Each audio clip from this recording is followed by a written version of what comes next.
नमस्कार, आप देख रहे हैं अपना बिहार। मैं हूं आपके साथ विभा उपाध्याय और बुलेटिन की शुरुआत इस वक्त बड़ी खबर के साथ। खबर पटना से आ रही है, जहां होटल में नाबालिग लड़की से गैंग रेप किया गया है। बॉयफ्रेंड और 3 दोस्तों पर गैंग रेप करने का आरोप है।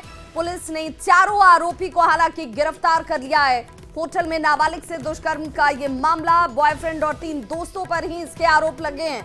गैंग रेप के ये चारों आरोपी गिरफ्त में। कोतवाली थाना इलाके का ये मामला और वीडियो बनाकर ब्लैकमेल करने का आरोप इन चारों के ऊपर, जिस पर अब इस वक्त पुलिस की तहकीकात शुरू हो चुकी है। संवाददाता संजय हमारे साथ इस वक्त ज्यादा जानकारी के साथ फोनलाइन पर पटना से जुड़ गए हैं। संजय, ये मामला कब का है? देखिए, ये काफी सनसनीखेज वारदात है। राजधानी पटना के लिहाज से अगर देखा जाए तो माइनर है गर्ल्स जो है, और इसके बॉयफ्रेंड ने इन सारी करतूतों को अंजाम दिया है। कोतवाली थाना क्षेत्र के ही गोरिया टोली इलाके में एक होटल है, जहाँ पर ये इसका बॉयफ्रेंड जो है इसको लेकर गया था, और वहीं पर इसके फ्रेंड जो थे वो पहुंच गए थे, और इसी दौरान गैंग रेप की एक बड़ी वारदात को इन्होंने अंजाम दिया है। जो विक्टिम है वो प्रेग्नेंट बताई जा रही है, लेकिन जो चारों एक्यूज हैं उनकी अरेस्टिंग हो गई है और कोतवाली पुलिस फिलहाल उनसे पूछताछ कर रही है। बड़ी घटना है ये, और फिलहाल पुलिस काफी संवेदनशीलता बरत रही है इस पूरे मामले को लेकर। और एक सबक भी है, जो माइनर गर्ल्स हैं किस तरीके से बॉयफ्रेंड के चक्कर में पड़कर अपनी जिंदगी बर्बाद कर रही हैं।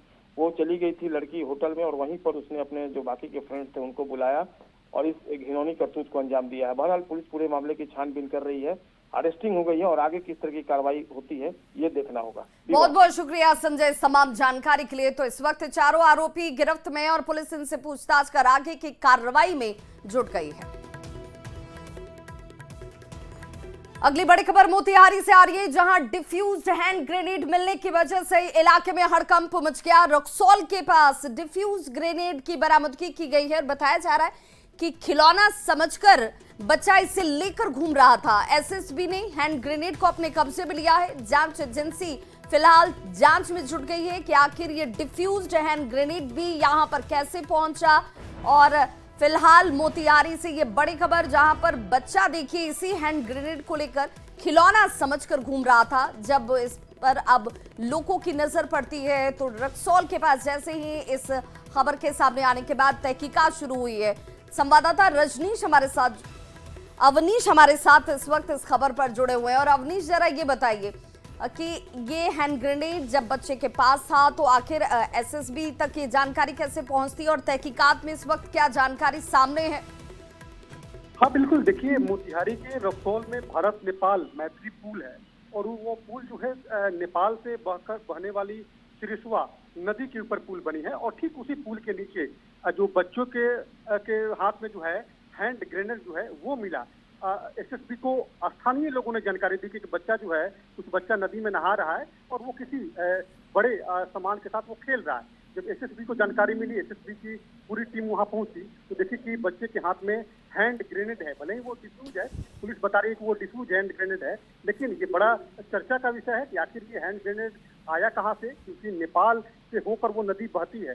तो ऐसी उम्मीद है, जो सुरक्षा एजेंसी है, ऐसे उनको उम्मीद है कि ये नदी में बह के आ सकती थी। लेकिन दूसरी ये भी बात है कि भारत नेपाल जो सीमा है वो बहुत संदिग्ध जो है, बाहरी लोग काफी संख्या में वहां पर घुसपैठ करने की कोशिश करते हैं। तो ऐसी स्थिति में घुसपैठ करने के समय कोई उग्रवादी किस्म के लोग या अपराधी किस्म का तत्व भी वहां फेंक सकता है, ये भी जो है संभावनाएं जताई जा रही है। तो पुलिस पूरे मामले की जांच कर रही है। एसएसबी पूरे इलाके में सर्च अभियान चला रही है कि आखिर और भी तो कहीं हैंड ग्रेनेड नहीं मिला है, आखिर फेंका तो नहीं गया है। पूरे मामले की जांच में पुलिस जुटी हुई है। चलिए, बहुत बहुत शुक्रिया अवनीश इस तमाम जानकारी के लिए। तो फिलहाल एसएसबी की तरफ से तहकीकात कई बिंदुओं पर इस वक्त चलती हुई, लेकिन एक बड़ा हादसा हो सकता था। हालांकि राहत की बात यह कि ये हैंड ग्रेनेड जो है वो डिफ्यूज था। और इस वक्त बड़ी खबर बाल माफिया पर, जो बालू माफिया है वो ईओयू के एक्शन में। इस वक्त जहां पर ईओयू ताबड़तोड़ एक्शन लेती हुई बालू माफियाओं के ऊपर पटना पश्चिमी इलाके में कार्रवाई जारी है, और अवैध खनन और ढुलाई से जुड़े हुए सामान जो है बरामद किए गए हैं। अवैध खनन और ढुलाई का सामान इसके साथ ही बरामद किया गया, और ये बताया गया कि ईओयू को इस बाबत जानकारी हासिल हुई थी, जिसके बाद बालू माफियाओं पर एक्शन लिया गया है। पटना पश्चिमी इलाके में यह कार्रवाई की गई है।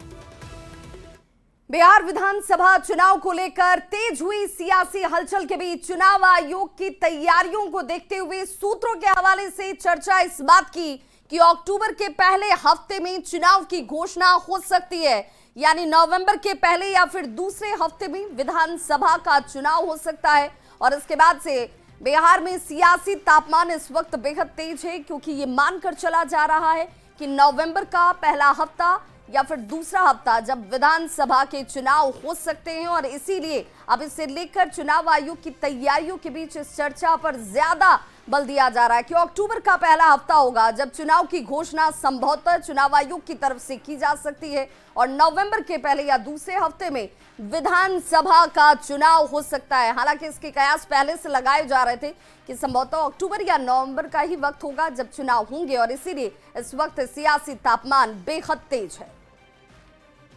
वहीं राष्ट्रीय लोक मोर्चा के राष्ट्रीय अध्यक्ष उपेंद्र कुशवाहा ने सीट बंटवारे को लेकर एक बड़ा ऐलान कर दिया है। लोकसभा चुनाव में जो कुछ हुआ उससे हमें सबक लेने की जरूरत है, इससे आगे की रणनीति दुरुस्त हो सकती है। उस समय निश्चित रूप से अनुकूल मैसेज जो है वो नहीं पहुंचे थे जनता के बीच, और सीट बंटवारे को लेकर इसका नुकसान जो है वो साफ तौर पर नजर भी आया। चुनाव परिणामों में खास तौर से शाहाबाद का इलाका हो वो हार का कारण सबसे बड़ा बनता है। उन्होंने बिहार चुनाव की संभावनाओं पर भी कहा कि हम लोग पूरी तरह से तैयार हैं। आज भी अगर चुनाव की घोषणा हो जाए तो हम लोग इसके लिए तैयार बैठे हैं, एनडीए पूरी तरह से तैयार है। लोकसभा चुनाव के समय में कुछ बातें थी जिसको लेकर के आप लोगों में भी कुछ नाराजगी थी, कुछ संतुष्टि नहीं थी, लेकिन इस बार विधानसभा चुनाव में लगता है कि सम्मानजनक हल निकलेगा, सबको संतोषजनक एक तरह से सीटें मिलेंगी। देखिए, लोकसभा में जो कुछ भी हुआ उससे हमको सबक लेना सीखना है, ताकि आगे की स्ट्रेटजी दुरुस्त हो सके, और उसके आधार पर निश्चित रूप से उस समय लोगों में जो मैसेज गया बहुत अनुकूल नहीं था सीट बंटवारा को लेकर के। इसका भी थोड़ा नुकसान हुआ। चुनाव परिणाम खास करके जो शाहाबाद और मगध का इलाका, उसमें एक बड़ा कारण यह भी रहा। तो इस बार इन चीज़ों पर बिल्कुल ठोक ठाक करके चीज़ें तय होंगी और कहीं कोई कठिनाई नहीं होगी। देखिए, अक्टूबर से नवंबर तक तो ड्यू जो समय है चुनाव का वही समय है, तो निश्चित रूप से नवंबर में तो सरकार बन ही जाएगी, और उस हिसाब से इलेक्शन कमीशन की ओर से जो बातें आ रही हैं छनकर, उससे भी यही दिख रहा है कि अक्टूबर नवंबर चुनाव का महीना होगा। जहाँ तक तैयारी का सवाल है तो हर तरह से हम लोग तैयार हैं, पूरी तैयारी है। आज भी अगर इलेक्शन की घोषणा हो जाए तो हम लोग एकदम तैयार हैं, उसमें कहीं कोई दिक्कत नहीं। तो सीट बंटवारे पर उपेंद्र कुशवाहा के बयान पर राजनीतिक बयानबाजी भी इस वक्त तेज हो चुकी है, क्योंकि उपेंद्र कुशवाहा ने यह साफ कहा कि एनडीए जो है वो पूरी तरह से तैयार है। कुछ सीटों का जो पेच पिछली बार फंसा था वो इस बार नहीं फंसेगा। बिहार के चुनाव से पहले ही एनडीए में सिर्फ फुटबॉल शुरू हो गया। अभी तो सीटों का बंटवारा भी नहीं हुआ है। बीजेपी और जेडीयू जो छोटे छोटे दल हैं एनडीए में, उनको कोई तवज्जो नहीं दे रही है, उनको सीट भी देने के मूड में नहीं है। तो सब लोग इस बात को कह रहे हैं उनको भी सीट मिलना चाहिए, उनका वाजिब हक मिलना चाहिए। एनडीए में सीट बंटवारे को लेकर कोई समस्या नहीं है। सीट बंटवारे पर फॉर्मूला तय है और उस पर सभी दलों की सहमति है। उपेंद्र कुशवाहा जी ने बिल्कुल सही कहा है कि लोकसभा चुनाव के समय कुछ गलतियां हुई थी, उन गलतियों को दूर कर लिया जाएगा। 2025 बिहार विधानसभा चुनाव में एनडीए प्रचंड बहुमत से जीतेगा। पिछले लोकसभा के चुनाव में एनडीए का कुनबा कुछ सीटें शाहाबाद में हारा। हम एनडीए के लोग हैं, जहां भी हार होती है उस पर गहन मंथन करते हैं ताकि आगे सुधार हो सके। आदरणीय उपेंद्र कुशवाहा जी राष्ट्रीय लोक मोर्चा के राष्ट्रीय अध्यक्ष हैं, एनडीए के वरीय नेता हैं। उन्होंने अपनी चिंताओं को व्यक्त किया है। निश्चित रूप से एनडीए के फोरम पर एनडीए के वरिष्ठ नेता मिल बैठकर इस मसले पर बात करेंगे।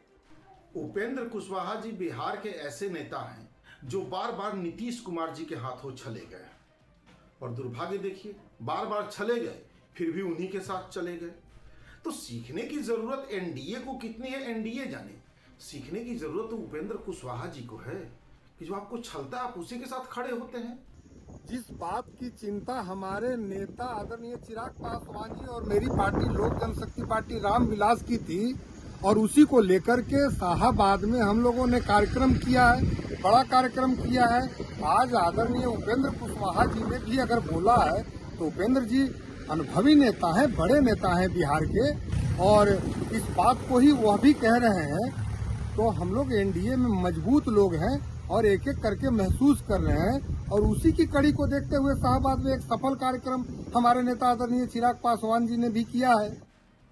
मुख्यमंत्री नीतीश कुमार ने आज 101 आर्किटेक्ट को नियुक्ति पत्र सौंपा। मौके पर मौजूद डिप्टी सीएम सम्राट चौधरी और विजय सिन्हा ने कहा कि सरकार लगातार लोगों को रोजगार से जोड़ रही है, उन्हें रोजगार दे रही है। बिहार में जो विकास का काम हो रहा है, इस काम में वो और ज्यादा सहयोग करेंगे। हमारी सरकार का यही संकल्प है कि हम ज्यादा से ज्यादा लोगों को नौकरी दें। वहीं नियुक्ति पत्र पाने वाले अभ्यर्थी बेहद उत्साहित नजर आए और उन्होंने इसके लिए मुख्यमंत्री नीतीश कुमार को धन्यवाद दिया। कुमार जी ने जो घोषणा किया है 12 लाख सरकारी नौकरी, उसको पूरा करने का काम सरकार कर रही है और लगभग 11 लाख से अधिक लोगों को बिहार में सरकारी नौकरी बिहार की सरकार ने दिया है।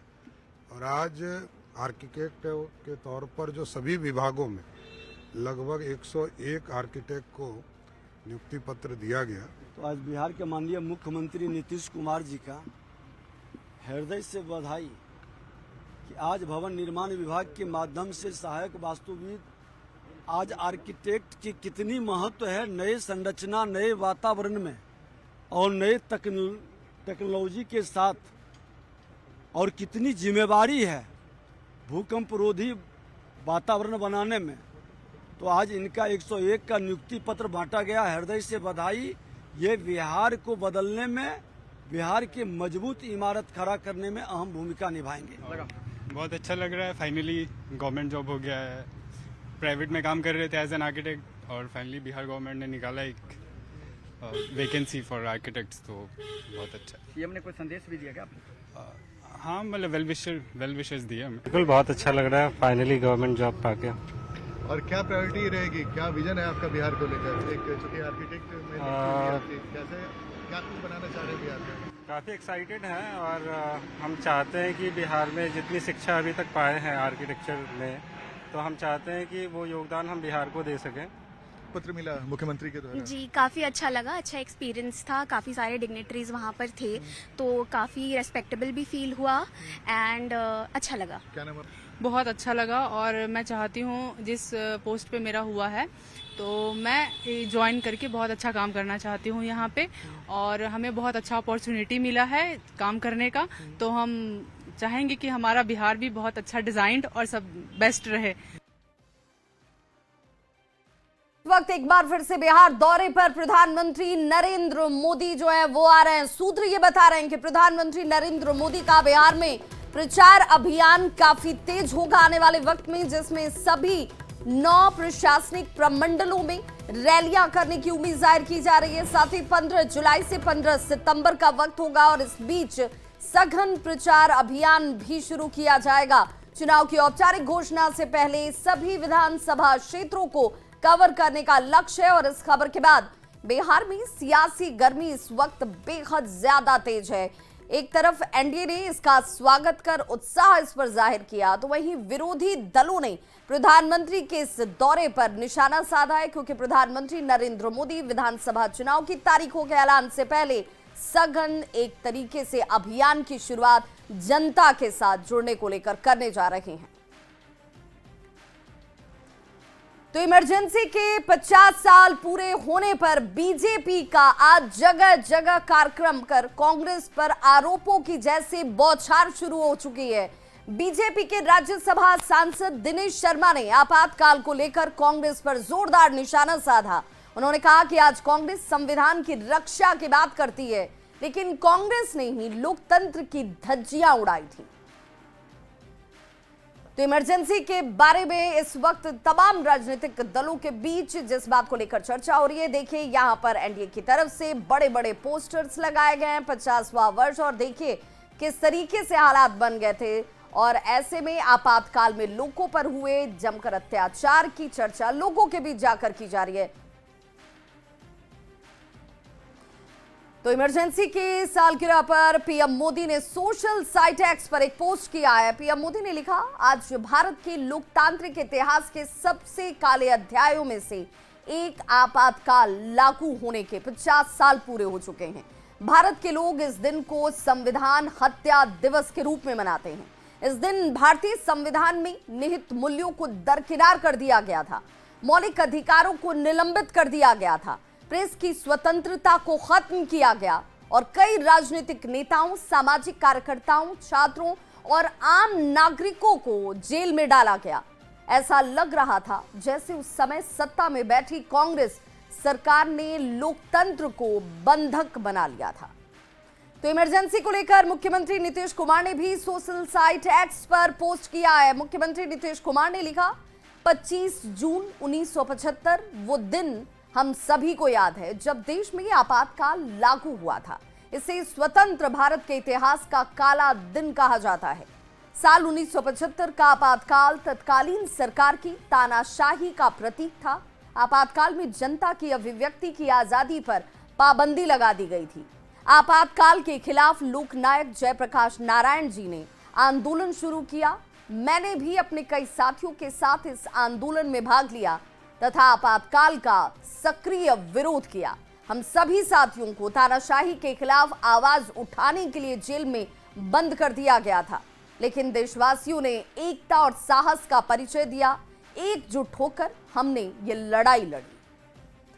बीजेपी के राष्ट्रीय अध्यक्ष जेपी नड्डा ने इमरजेंसी को लेकर कांग्रेस को कटघरे में खड़ा कर दिया है। नड्डा ने कहा है कि 25 जून 1975 की आधी रात को तत्कालीन प्रधानमंत्री इंदिरा गांधी ने आंतरिक अशांति का बहाना बनाकर भारत का पर आपातकाल को जैसे थोप दिया, देश के संविधान की हत्या कर दी। 50 वर्ष के बाद भी कांग्रेस उसी मानसिकता के साथ इस वक्त भी चल रही है। उसकी नीयत आज भी वैसी ही तानाशाही वाली है। आज ही के दिन कांग्रेस की उस समय की प्रधानमंत्री श्रीमती इंदिरा गांधी ने आपातकाल की घोषणा 50 साल पहले की थी, जो केवल एक राजनीतिक घटना नहीं थी बल्कि लोकतंत्र पर सीधा हमला था, एक कुठाराघात था। 25 जून 1975 की आधी रात को तत्कालीन प्रधानमंत्री इंदिरा गांधी ने आंतरिक अशांति का बहाना बनाकर भारत पर आपातकाल थोप दिया था और देश के संविधान की हत्या कर दी थी। 50 वर्ष बाद भी कांग्रेस उसी मानसिकता के साथ जी रही है। उसकी नीयत आज भी वैसी ही तानाशाही वाली है। तो इमरजेंसी को लेकर बीजेपी प्रदेश अध्यक्ष दिलीप जायसवाल ने भी कांग्रेस पर जोरदार निशाना साधा और कहा, आपातकाल भारतीय लोकतंत्र का एक काला अध्याय था। कि उस काला अध्याय को जब इस देश के अंदर आज जो लोग संविधान की किताब लेकर घूम रहे हैं और उन्हीं के जिनके वंशज हैं ये श्रीमती इंदिरा गांधी जी के समय में जिस तरह से लोकतंत्र का माखौल उड़ाया गया और समाज के कार्यपालिका, न्यायपालिका, पत्रकारिता सभी को पैरालाइज्ड करने का काम किया। देखिए, तत्कालीन कांग्रेस सरकार भारत में हुए हर अच्छी चीज़ का क्रेडिट लेना चाहती है, तो साथ ही साथ यह भी जरूरी है कि कैसे उन लोगों ने अपने राजनीतिक स्वार्थ के लिए संविधान के साथ, बाबा साहब के लिखे संविधान के साथ छेड़छाड़ करके अपनी सत्ता को बनाए रखने का काम किया था। आज के दिन उसकी इस गलती को याद करके उससे सीख लेने की ज़रूरत है कि बाबा साहब के बनाए संविधान के साथ अगर आप इस तरह का कोई छेड़छाड़ करेंगे तो आपको भी जनता का गुस्सा, बहुजनों का गुस्सा आपको झेलना पड़ेगा। तो अपना बिहार के इस बुलेटिन में बस इतना ही, लेकिन न्यूज़ 18 बिहार झारखंड पर खबरों का सिलसिला लगातार जारी है।